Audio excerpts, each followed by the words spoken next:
हर पल पे तेरा ही नाम होगा, तेरी हर कदमों पे दुनिया का सलाम होगा। हर पल पे तेरा ही नाम होगा, तेरी हर कदमों पे दुनिया का सलाम होगा। मुश्किलों का सामना हिम्मत से करना मेरे दोस्त, देखना वक्त भी एक दिन तेरा गुलाम होगा, तेरा गुलाम होगा। आज के लिए टॉपिक रहेगा एडवर्ब क्लॉज को कितने भागों में बांटा गया है, ठीक है। तो टॉपिक देखिए, मैंने लिखा adverb clause has been divided into 10 parts. Adverb clause बटा हुआ है कितने भागों में, 10 भागों में। तो स्टेप बाय स्टेप हम लोग देखेंगे और उसका स्टडी करते चलेंगे। तो देखिए, प्रथम है एडवर्ब क्लॉज ऑफ प्लेस। इसके लिए डिफिनेशन मैंने लिखा, the subordinate clause which shows a place of work और state given in PC is called adverb clause of place. कहने का मतलब यह है ना कि आपको तो एक सेंटेंस दिया हुआ रहेगा, उस सेंटेंस में एक पीसी रहेगा और एक एससी रहेगा। तो पीसी में कोई तरह के काम दिया हुआ रहेगा, पीसी सेंटेंस में किसी तरह के काम दिया हुआ रहेगा, या तो फिर किसी व्यक्ति या वस्तु के स्टेट का पता चलेगा और इसी काम या स्टेट का जगह का बोध होगा। पीसी में जो काम रहे या फिर स्टेट रहे, उसी स्टेट या काम के जगह का बोध होगा सबऑर्डिनेट क्लॉज में, और उसी सबऑर्डिनेट क्लॉज को हम लोग कहेंगे एडवर्ब क्लॉज ऑफ प्लेस। जैसे कि देखिए एग्जांपल मैंने लिखा, या फिर इससे पहले एक बात और लिखते हैं, दिस क्लॉज स्टार्ट्स विद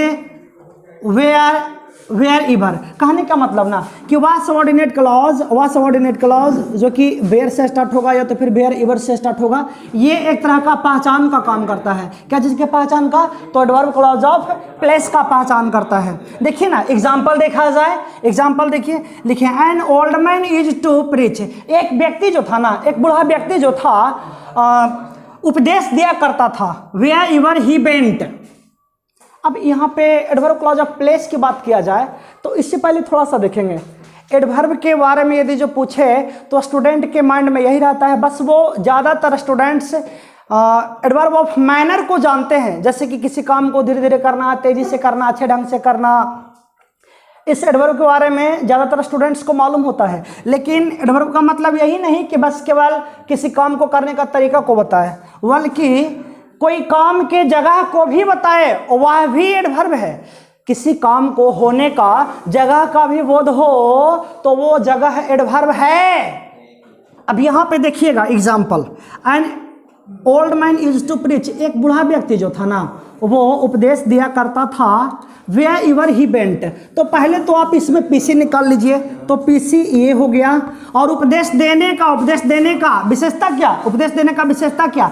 जगह के हिसाब से उपदेश, यहाँ पर जगह के हिसाब से विशेषता बताया गया है, जगह को रिलेट करते हुए विशेषता बताया गया है। उपदेश देने का विशेषता अच्छे से, खराब ढंग से, ऐसा नहीं, विशेषता जगह से संबंधित विशेषता बताया गया है। क्या जगह से भाई?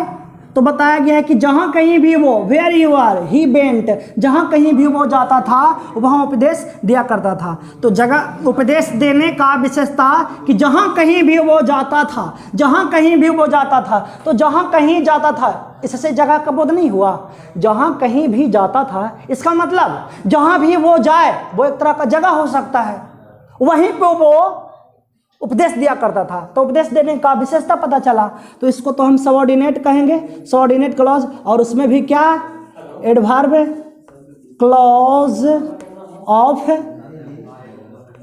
प्लेस, ये हो गया। अब देखिए और दूसरा देखते हैं, लिखे स्टे वेयर यू आर। ठहरो तुम जहां हो। ठहरने का विशेषता क्या? उस जगह पे ठहरो। ठहरने का विशेषता क्या? धीरे धीरे ठहरो, तेजी से ठहरो, ऐसा थोड़े नहीं। यहां पे बताया जा रहा है कि तुम जहां हो वहीं पे ठहरो। वेयर यू आर, तुम जहां हो वहीं पे ठहर जाओ। ये वाला पीसी हो गया। अच्छा, अब यहाँ पे हम पीसी कर दिए तो आपको पता चलना चाहिए, समझ में आना चाहिए कि सर पीसी यानी फिर कोई क्लॉज बनने के लिए तो आप बताए थे क्या कि क्लॉज में एक सब्जेक्ट होना जरूरी है, प्रेडिकेट होना जरूरी है। तो इसमें सब्जेक्ट कहाँ है? तो आप यह समझिए कि यह इंपेरेटिव सेंटेंस है, और इंपेरेटिव सेंटेंस वर्ब 1 से स्टार्ट होता है। इसमें यू सब्जेक्ट हिडन होता है, इसमें यू सब्जेक्ट हिडन होता है ना, इसमें यू सब्जेक्ट छिपा हुआ होता है। तो हम इसको सब्जेक्ट को अभी शो नहीं करेंगे, वर्ब लेकर के चलेंगे। तो यहीं पे जब यू सब्जेक्ट छिपा हुआ था, सब्जेक्ट हो गया और स्टे वर्ब हो गया, तब तो क्लॉज बन रहा था। लेकिन यू को हिडन करके रखेंगे ना, देंगे नहीं, शो नहीं करना, तो ये फिर भी अपने आप में पीसी हो गया। और वेयर यू आर, तुम जहाँ हो, तो आखिर सोचिए कि कोई व्यक्ति जहाँ पर भी हो वो एक तरह का क्या हो सकता है, जगह हो सकता है। जब जगह हो ही गया तो हम इसको कहेंगे सबऑर्डिनेट क्लॉज, और उसमें भी क्या, एडवर्ब क्लॉज ऑफ प्लेस कह लेंगे। अच्छा, अब देखिए और example, Mahi reads English wherever she goes. पता चल जाएगा ये क्या हो गया, ये है पीसी, ये वाला पीसी, और ये क्या, वेयर एवर शी गोज। वह अंग्रेजी पढ़ती है, वह अंग्रेजी पढ़ती है, और अंग्रेजी पढ़ने का विशेषता यहाँ पे धीरे धीरे पढ़ती है, तेजी से पढ़ती है, अच्छे ढंग से पढ़ती है, इस ढंग का विशेषता नहीं, जगह से रिलेट करते हुए, जगह से रिलेट करते हुए इसको अंग्रेजी पढ़ने का विशेषता बताया गया है। और वो जगह से रिलेट करते हुए क्या भाई, कि जहाँ कहीं भी वो जाती है अंग्रेजी पढ़ती है। अंग्रेजी पढ़ने का विशेषता क्या, कि जहाँ कहीं भी वो जाती है वो अंग्रेजी पढ़ती है। अंग्रेजी पढ़ने का विशेषता कि जहाँ कहीं भी वो जाए अंग्रेजी पढ़ती है। तो ये हो गया क्या, सबऑर्डिनेट क्लॉज, और उसमें भी क्या, एडवर्ब क्लॉज ऑफ प्लेस कह लेंगे। जैसे कि मैंने आपको एग्जांपल देता हूँ, एग्जांपल है क्या, जैसे कि कोई शिक्षक हैं और वो जा कर के बस केवल शहर में पढ़ाते हैं, वो गांव में नहीं पढ़ाते हैं। तो उनको पढ़ाने का विशेषता के बारे में यदि जो पूछा जाए, तो यदि जो उनके बारे में ये कहें कि वो केवल शहर में पढ़ाते हैं, वे शिक्षक केवल शहर में पढ़ाते हैं, तो उनको पढ़ाने का यह भी एक विशेषता ही हुआ कि शहर में पढ़ाते हैं।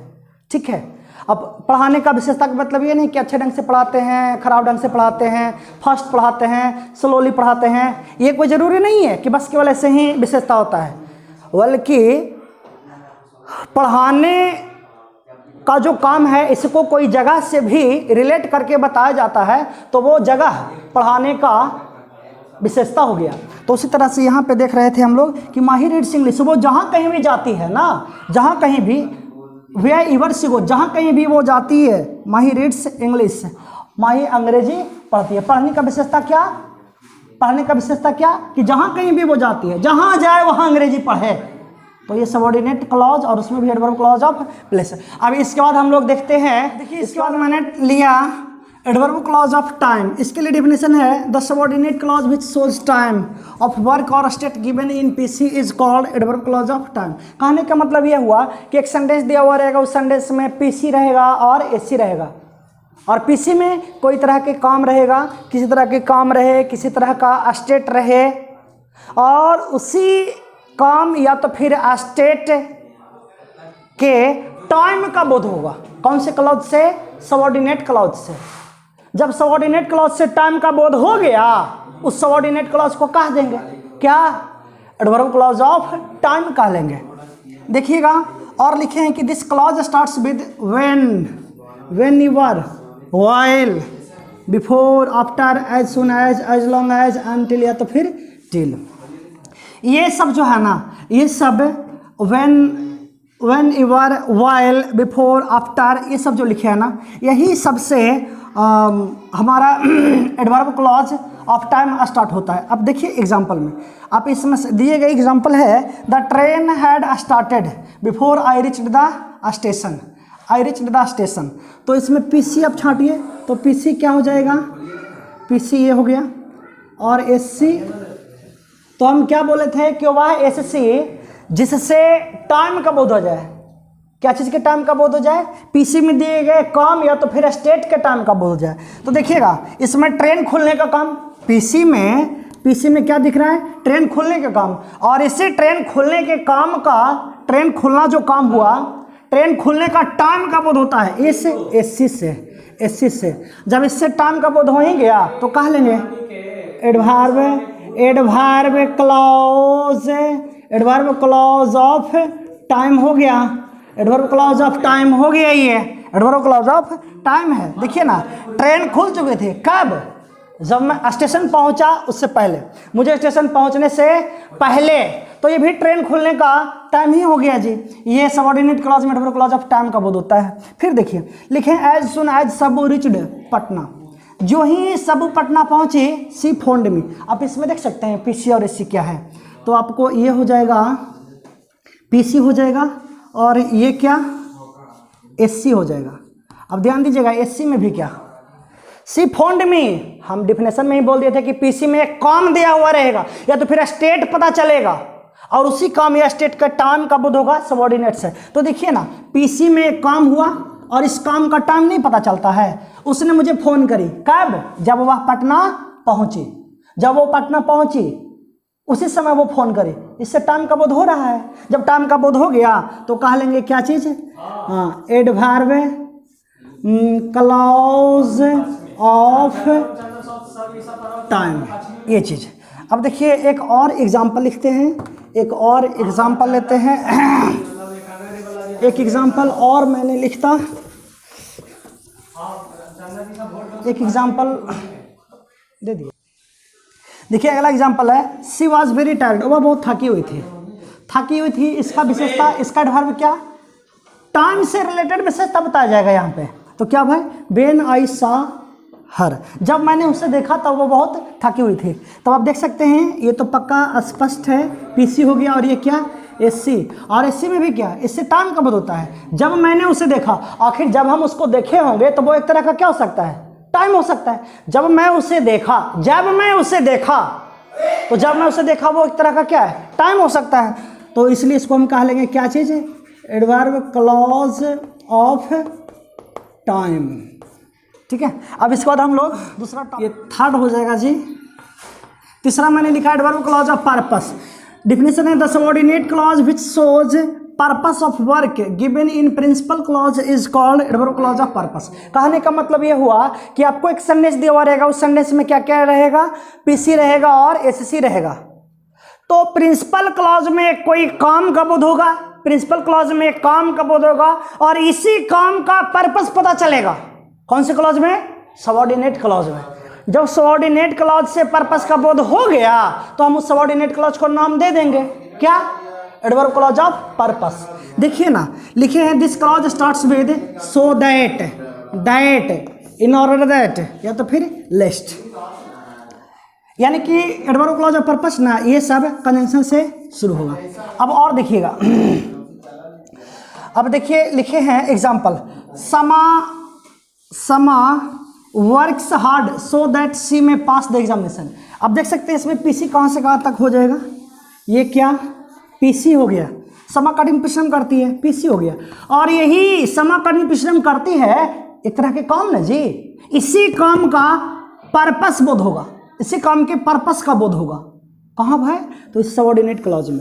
देखिए ना पर्पस का बोध नहीं हो रहा है, वह कठिन परिश्रम करती है, इसका पर्पस क्या, कि वह एग्जाम में पास कर सके, एग्जाम पास कर सके, तो ये पर्पस से ना है, वह एग्जाम पास कर सके, पर्पस का बोध होता है इससे।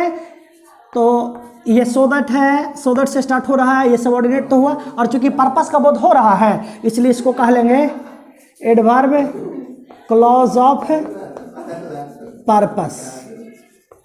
अब और भी एग्जांपल देखिए लिखे हैं, बी इट, हम लोग खाते हैं, ये क्या पीसी हो गया, और ये क्या इन ऑर्डर दैट बी में लिव, ताकि हम लोग जिंदा रह सके। तो हम लोग खाते हैं, इसका उद्देश्य क्या, हम लोग जिंदा रह सके, इसका उद्देश्य क्या, हम लोग जिंदा रह सके। तो उद्देश्य इस सबऑर्डिनेट से पता चलता है, तो इसको हम कह लेंगे क्या, एडवर्ब क्लॉज ऑफ पर्पस। अब देखिएगा इसके बाद हम लोग दूसरा टॉपिक देखिएगा, फोर्थ में मैंने लिखा एडवर्ब क्लॉज ऑफ मैनर। इसके लिए डिफिनेशन है the subordinate clause which shows a manner of work given in principal clause is called adverb clause of manner. इसका मतलब यह हुआ कि आपको एक सेंटेंस दिया जाएगा, उस सेंटेंस में पीसी होगा और एक एससी होगा। तो पीसी में एक काम दिया हुआ रहेगा, या ना, और इसी काम के करने का तरीका का बोध होगा, इसी काम का करने का तरीका का बोध होगा। कौन से क्लॉज में, सबऑर्डिनेट क्लॉज में। सबऑर्डिनेट क्लॉज में तरीका का बोध होगा, क्या चीज़ के तरीका का बोध होगा, पीसी में दिए गए काम के तरीका का बोध होगा। तब हम उस सबऑर्डिनेट क्लॉज को एडवर्ब क्लॉज ऑफ मैनर कहेंगे। और एडवर्ब क्लॉज ऑफ मैनर जो है ना, एज से शुरू होता है, एज इफ से शुरू होता है। एग्जाम्पल देख लीजिए, यू में डू, आप कर सकते हैं, ये पीसी आप कर सकते हैं। एज यू लाइक, जैसा आप पसंद करते हैं, मतलब कि आप जिस तरीके से करना पसंद करते हैं आप कर सकते हैं। तो करने का तरीका क्या, करने का तरीका क्या कि जैसा आप पसंद करते हैं, तरीका कैसा कि जैसा आप पसंद करते हैं उस तरीके से आप कर सकते हैं। तो ये पीसी हो गया और ये एससी, और एससी में भी क्या, एडवर्ब क्लॉज ऑफ माइनर। अच्छा, और देखिए सी टॉक्ड टू मी, वह मुझसे बात करी ऐसे, as if she were my boss, जैसे कि वह मेरा बॉस हो, ये पीसी हो गया। और देखिए ना, वह मुझसे बात करी, उसको मुझसे बात करने का तरीका क्या था, जैसे कि वह मेरा बॉस हो, जैसे बॉस बात करता है उसी तरह से वो मुझसे बात करी। तो बात करने का तरीका कौन से क्लॉज से बोध हुआ, इस एससी से। तो ये तो एससी क्लॉज है, एससी है ही, सबऑर्डिनेट क्लॉज है ही, और साथ ही साथ इससे इस पीसी में दिए गए काम के तरीका का बोध होता है। जब तरीका का बोध हो गया तो इसको हम लोग कह लेंगे क्या कि एडवर्ब क्लॉज ऑफ पर्पस। अब हम लोग देखते हैं इसके बाद अगला एडवर्ब क्लॉज ऑफ कंडीशन। इसके लिए डेफिनेशन है, the subordinate clause which shows a manner of work given in principal clause is called adverb clause of condition। कहने का मतलब यह हुआ कि आपको एक सेंटेंस दिया हुआ रहेगा, उस सेंटेंस में एक पीसी रहेगा और एक एससी रहेगा। तो है क्या चीज कि यहाँ पे पीसी में एक काम का बोध होगा, पीसी में एक काम का बोध होगा, और उसी पीसी में दिए गए काम के कंडीशन का बोध हो जाएगा। कंडीशन बोले तो शर्त का बोध होगा, कंडीशन बोले तो क्या, शर्त का बोध होगा। शर्त का बोध होगा कौन से क्लॉज में, सबऑर्डिनेट क्लॉज में।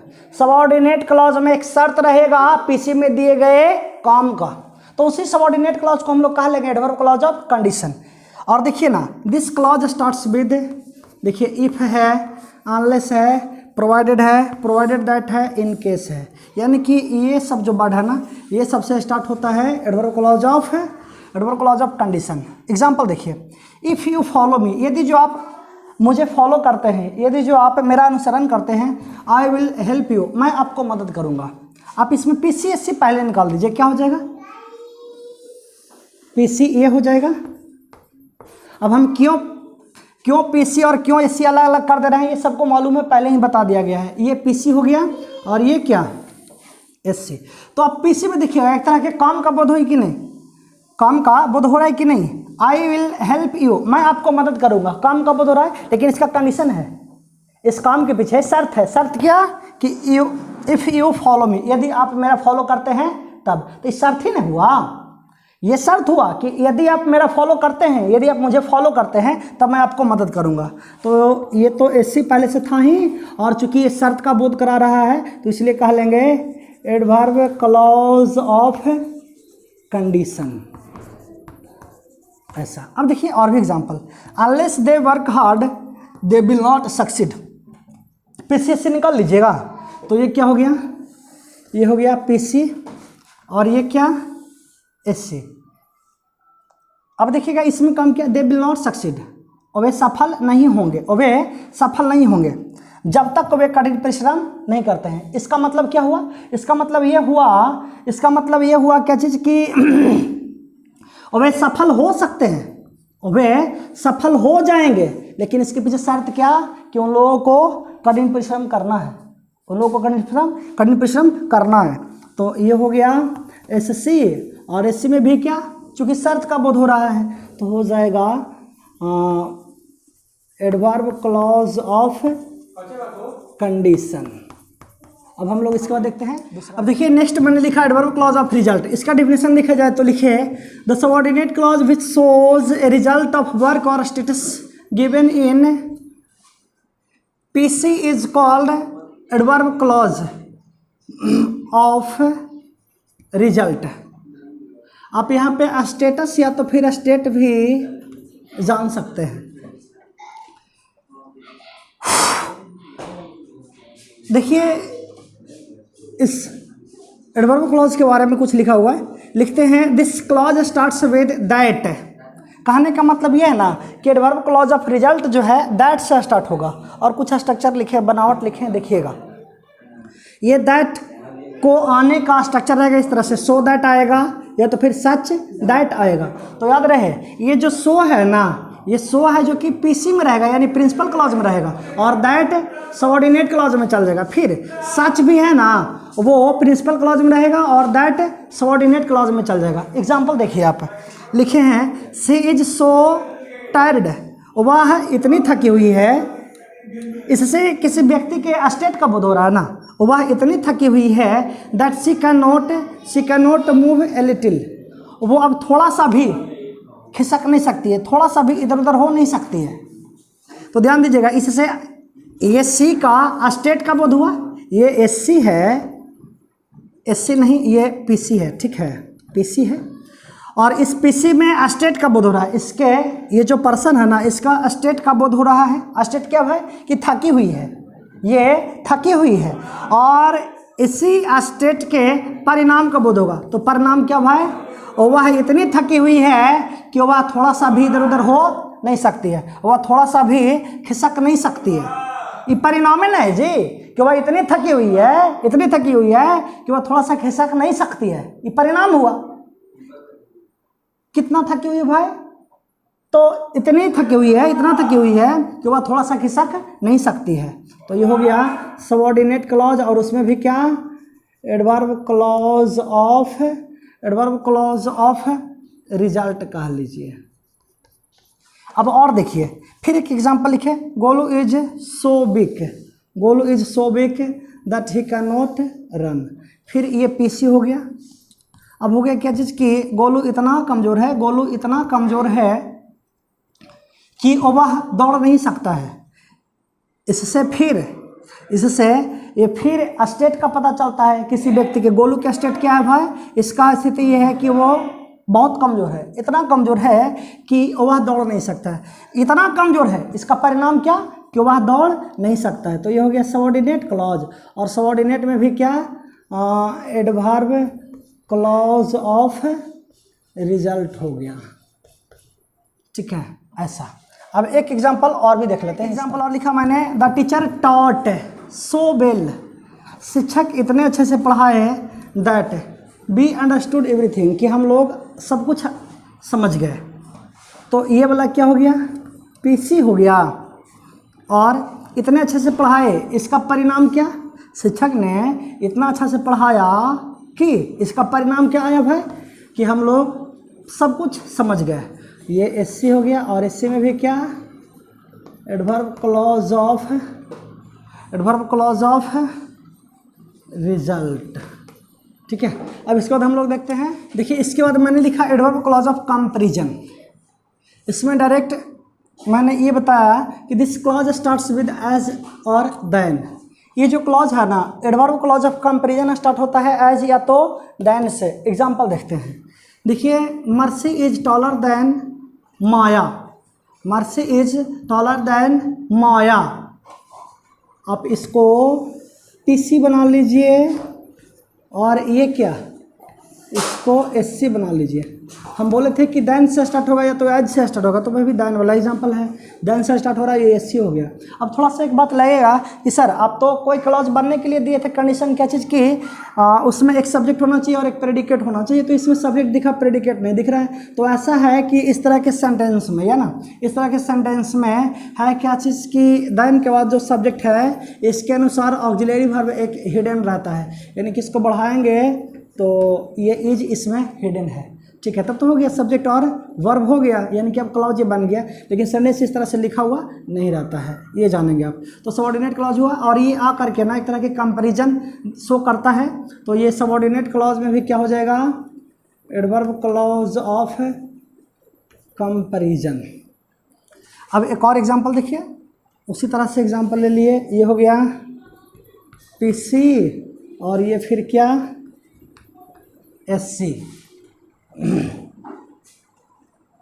अब देखिए एक एग्जांपल और लिखा मैंने, Golu is as intelligent, Golu उतना ही तेज है जितना कि मोनो। फिर लगा कि इसमें वर्ब तो है ही नहीं, तो वर्ब यहाँ पे आप शो कर सकते हैं, लेकिन जनरली दिया हुआ नहीं रहता है। तब तो हो गया सब्जेक्ट और ये वर्ब। जब सब्जेक्ट वर्ब हो ही गया तो ये सबऑर्डिनेट क्लॉज बन जाएगा। लेकिन ये दिखा रहा है क्या चीज़, तुलना दिखा रहा है। Golu is as intelligent as Mona. Golu उतना ही तेज है जितना कि मोना। जब कंपेरिजन शो कर रहा है तो इसको हम कह लेंगे एडवर्ब क्लॉज ऑफ कंपेरिजन। इसके बाद हम लोग देखते हैं कि अगला मैंने लिखा एडवर्ब क्लॉज ऑफ प्रोपोर्शन। इसके लिए है the first clause which shows A proportion is called adverb clause of proportion. ऐसा है कि प्रोपोर्शन शो करने वाला क्लॉज के लिए स्ट्रक्चर ये रहेगा कि पहले आएगा आपको द, इसके बाद कंपैरेटिव डिग्री को फॉलो करते हुए सेंटेंस लिखा हुआ होगा, फिर इसके बाद कॉमा देंगे और फिर रहेगा द, उसके बाद फिर कंपैरेटिव डिग्री यूज किया हुआ होगा। तो ऐसे स्ट्रक्चर में जो प्रथम वाला सेंटेंस होगा, क्लॉज होगा, उसी को हम लोग सबऑर्डिनेट क्लॉज कहेंगे। और सबऑर्डिनेट क्लॉज में भी क्या, एडवर्ब क्लॉज ऑफ प्रोपोर्शन कहेंगे। और सेकेंड वाला जो होता है वो पीसी होता है। अब देख सकते हैं example, the more we get. The more we get, हम लोग जितना अधिक खाते हैं, द मोर बी गेट, खाना नहीं, द मोर बी गेट, जितना अधिक हम लोग पाते हैं, ये चीज़। द मोर बी वांट, हम लोग उतना ही अधिक चाहते हैं। इसका मतलब ये हुआ कि हम लोग जितना अधिक पाते हैं उतना अधिक और पाना चाहते हैं। तो बताया गया था स्ट्रक्चर के अनुसार ये सबऑर्डिनेट क्लॉज हो गया। और उसमें भी क्या, एडवर्ब क्लॉज ऑफ प्रोपोर्शन, ऐसा। और ये क्या हो गया, पीसी हो गया। अब देखिए फिर अगला एग्जाम्पल देखिए, द मोर आई नो हर, मैं जितना अधिक उसे जानता हूँ, the more I hate her, उतना ही अधिक मैं उससे नफरत करता हूँ। तो आप देख सकते हैं अकॉर्डिंग टू स्ट्रक्चर ये हो गया सबऑर्डिनेट, और उसमें भी क्या, एडवर्ब क्लॉज ऑफ प्रोपोर्शन, ये ना प्रोपोर्शन हो गया। और ये क्या, ये तो पीसी है। अब हम लोग दूसरा टॉपिक देखते हैं। देखिएगा अगला मैंने लिखा एडवर्ब क्लॉज ऑफ कंट्रास्ट और कंसेशन। वह एडवर्ब क्लॉज जो विरोधाभास को दिखाएगा। देखिएगा डेफिनेशन है, the subordinate clause which shows A contrast between two statements is called adverb clause of contrast और कंसेशन। कहने का मतलब वह हुआ कि वैसा सबऑर्डिनेट क्लॉज जो दो स्टेटमेंट के बीच विरोधाभास को दिखाता हो, उससे एडवर्ब क्लॉज ऑफ कंट्रास्ट और कंसेशन कहेंगे। और ऐसा जो क्लॉज है ना, स्टार्ट्स होता है क्या, जिससे आप देख सकते हैं अलदाओ से स्टार्ट होगा, दाओ से स्टार्ट होगा, इवन इफ से स्टार्ट होगा। एग्जाम्पल देखिए लिखे हैं, although they are rich, although they are rich, they are dishonest। इसमें अब क्या देखिएगा कि पीसी ये हो गया और ये क्या, एससी हो गया।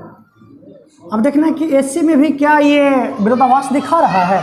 तो विरोधाभास का मतलब होता है कि सपोज एक सेंटेंस में दो स्टेटमेंट है और प्रथम स्टेटमेंट में जैसा अर्थ निकलता है उस अर्थ के प्रतिकूल अर्थ दूसरे स्टेटमेंट में निकलना, दोनों के बीच विरोधाभास कहलाता है। फिर से एक सेंटेंस में दो स्टेटमेंट, तो प्रथम स्टेटमेंट में जैसा अर्थ निकलता है उसके उस अर्थ के प्रतिकूल दूसरे क्लॉज में अर्थ निकलना, दोनों के बीच विरोधाभास कहलाता है। जैसे कि देखिएगा, देखिए अलदाउ दे आर रिच, हालांकि वे लोग क्या हैं, अमीर हैं। तो अमीर हैं तो क्या होना चाहिए, दाता दानी बन जाना चाहिए, सबको मदद करना चाहिए, सबको कुछ बांटना चाहिए। लेकिन इसके विपरीत, इसके विरुद्ध कुछ हो रहा है, दे आर डिसऑनेस्ट, और वे क्या हैं, बेईमान हैं, या ना।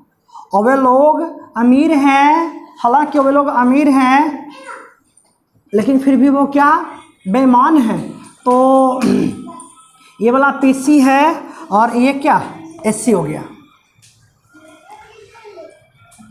अब देखिए एससी में भी ये हो जाएगा क्या, एडवर्ब क्लॉज ऑफ कंट्रास्ट। अब दूसरा सेंटेंस देखिएगा, दूसरा एग्जांपल है, even if it is very hot today we are teaching. यहाँ तक कि आज बहुत ज़्यादा गर्मी है, वी आर टीचिंग। कहने का मतलब है यहाँ पर दिया हुआ है कि जहाँ तक कि आज बहुत ज़्यादा गर्मी है फिर भी हम लोग क्या कर रहे हैं, पढ़ा रहे हैं। तो ये हो गया पीसी, और ये क्या एससी है, और एससी में भी क्या एडवर्ब क्लॉज ऑफ क्या कह लेंगे, एडवर्ब क्लॉज ऑफ कंट्रास्ट।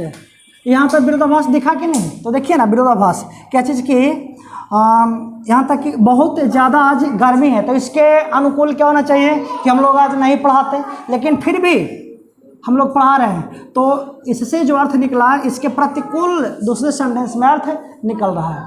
तो हम जानेंगे कि ये सेंटेंस है जो कि विरोधाभास का अर्थ निकालता है, विरोधाभास का अर्थ देता है। तो इस सबऑर्डिनेट क्लॉज में भी एडवर्ब क्लॉज ऑफ कंट्रास्ट हो गया। अब देखेंगे अगला टॉपिक, देखिएगा। अब हम लोग लास्ट देख रहे हैं, ये आ गया 10th है। बीच बीच में मैं नंबरिंग नहीं बदला था, ध्यान दीजिएगा आप लोग। लिखिए एडवर्ब क्लॉज ऑफ रीजन और कॉज। इसका डेफिनेशन है the subordinate clause which shows a reason of work और state given in PC in sentence is called adverb clause. Adverb clause of reason और कॉज। कहने का मतलब ये है कि आपको सेंटेंस दिया हुआ होगा और उस सेंटेंस में देखना ये है कि पीसी में एक काम दिया हुआ होगा, पीसी में एक काम दिया हुआ होगा और उस काम का एक कारण पता चलना चाहिए। तो कारण पता चलेगा कौन से क्लॉज में, सबऑर्डिनेट क्लॉज में। जिस सबऑर्डिनेट क्लॉज में कारण पता चल जाए, क्या चीज का कारण, दिए गए पीसी में कोई काम होगा या तो फिर पीसी में किसी व्यक्ति या वस्तु के कोई स्टेट का बोध होगा, उस काम या स्टेट का यदि जो कारण का पता चलता है कौन से क्लॉज से, सबऑर्डिनेट क्लॉज से, तो उस सबऑर्डिनेट क्लॉज को क्या कहेंगे, एडवर्ब क्लॉज ऑफ रीजन और कॉज। अब देख सकते हैं लिखे हैं दिस क्लॉज स्टार्ट से, मतलब कि एडवर्ब क्लॉज ऑफ रीजन जो है ना वो स्टार्ट होगा क्या, जिससे बिकॉज से शुरू होगा, एज से शुरू होगा, सिंस से शुरू होगा। आप एग्जाम्पल देखिए, लिखे सी पास द एग्जामिनेशन, वह एग्जामिनेशन पास कर गई, वह परीक्षा पास कर गई, वह परीक्षा पास कर गई। तो ये तो पीसी आप लोग बिल्कुल कह लीजिएगा। और ये क्या, क्योंकि वो कठिन परिश्रम करे थे, ये क्या हो गया, सबऑर्डिनेट क्लॉज हो गया। क्यों कहा दिए, ध्यान दीजिएगा।